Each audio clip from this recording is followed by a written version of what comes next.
Welcome to our channel. Shine اپنے cabin سے نکلا تو اس کو انوشا کے کیبن کی روشنی دکھائی دی۔ یہ ابھی گئی نہیں، اس نے سوچتے ہوئے دروازہ کھولا تو پریشا بیٹھی کام کر رہی تھی۔ پریشا تم گئی نہیں ابھی تک؟ اس نے حیرت سے دیکھتے ہوئے کہا۔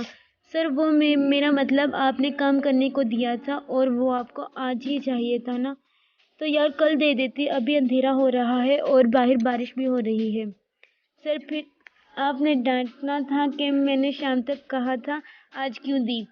پری منہ میں بڑبڑائی۔ شایان نے اس کی بڑبڑاہٹ بخوبی سنی اور قہقہہ لگا کر ہنسا۔ اتنا ڈرتی ہو؟ شایان نے دلچسپی سے اس کی طرف دیکھ کر کہا۔ ہاں میرا مطلب بارش ہو رہی ہے، پریشا نے گھبراتے ہوئے کہا۔ ہاں ہو رہی ہے، چلو چلتے ہیں۔ سر بس ایک پیج، اس کے بعد آپ کو ای میل کر کے ہی جاؤں گی۔ اوکے میں بھی یہی ہوں، کر لو تم، شایان نے سامنے کرسی پر بیٹھتے ہوئے کہا۔ پریشا جلدی جلدی ٹائپ کر رہی تھی، اب اس کی انگلیاں بھی درد کر رہی تھی۔ اس نے اپنی انگلیوں کو دبایا اور کمر سیدھی کی تو شایان اٹھ کر اس کے پاس آیا۔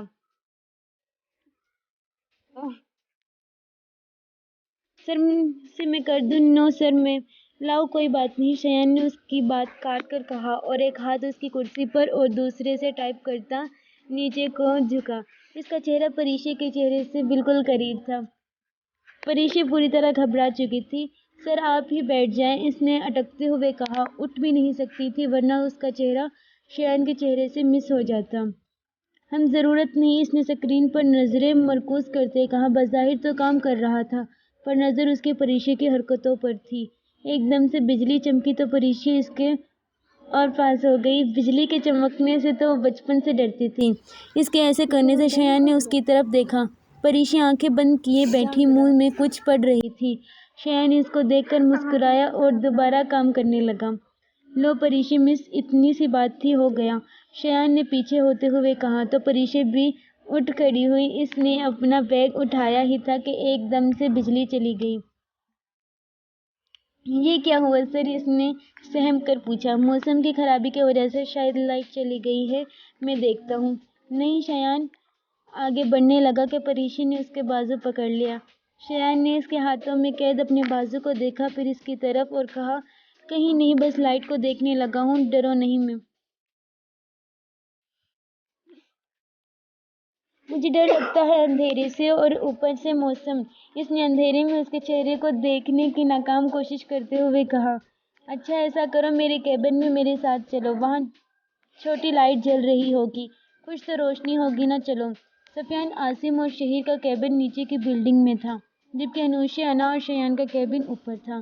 ابھی لائٹ نہ ہونے کی وجہ سے لفٹ بھی نہیں چلنی تھی اور سیڑھیوں سے اترنا خطرناک تھا اندھیرے میں، اس لیے وہ اسے اپنے کیبن میں لے گیا تاکہ وہاں تھوڑی سی روشنی تو ہوگی اور وہ ڈرے نہ۔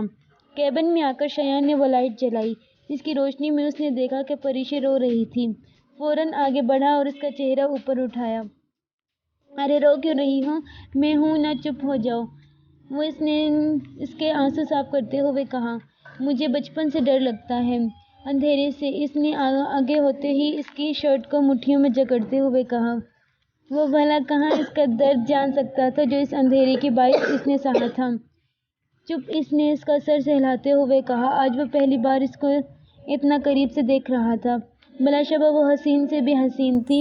براؤن آنکھیں جو کہ رونے کی وجہ سے سرخ ہو گئی تھیں، گھنی پلکیں، گلابی ہونٹ، گورا گلابی رنگ، وہ واقعی بہت حسین تھی۔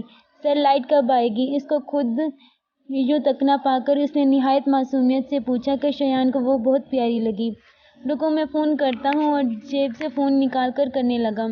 کریم جنریٹر نے نہیں چلایا تم نے؟ اتنی دیر سے لائٹ گئی ہوئی ہے۔ وہ سر بس چلا رہے ہیں، ابھی چل جاتا ہے، جلدی کرو، اس نے پریشا کو دیکھتے ہوئے کہا جو اس کو ہی دیکھ رہی تھی۔ تقریباً 2 منٹ بعد لائٹ آ گئی تھی۔ لو آ گئی لائٹ، پریشا نے ہلکا سا مسکرا کر دیکھا، پر جب اپنی پوزیشن دیکھی تو شرمندگی سے فوراً پیچھے ہوئی اور چہرہ جھکا گئی۔ سوری، وہ میں ڈر گئی تھی، اس نے شرمندہ ہوتے کہا۔ اس کا بس نہیں چل رہا تھا کہ وہ کہیں غائب ہو جائے۔ پتہ نہیں کیا سوچا ہوگا اس سر نے، یہی سوچ کر پاگل ہو رہی تھی۔ اٹس اوکے، کوئی بات نہیں، آپ ڈر گئی تھی۔ چلیں سر، اس نے ہچکچاتے ہوئے کہا۔ ہاں چلو، تم اپنا سامان لے لو۔ سامان لے کر باہر نکل کر شایان بولا، آؤ تمہیں میں چھوڑ دیتا ہوں۔ نہیں سر، میں چلی جاؤں گی، فکر نہیں کریں۔ کیسے فکر نہ کروں؟ پہلا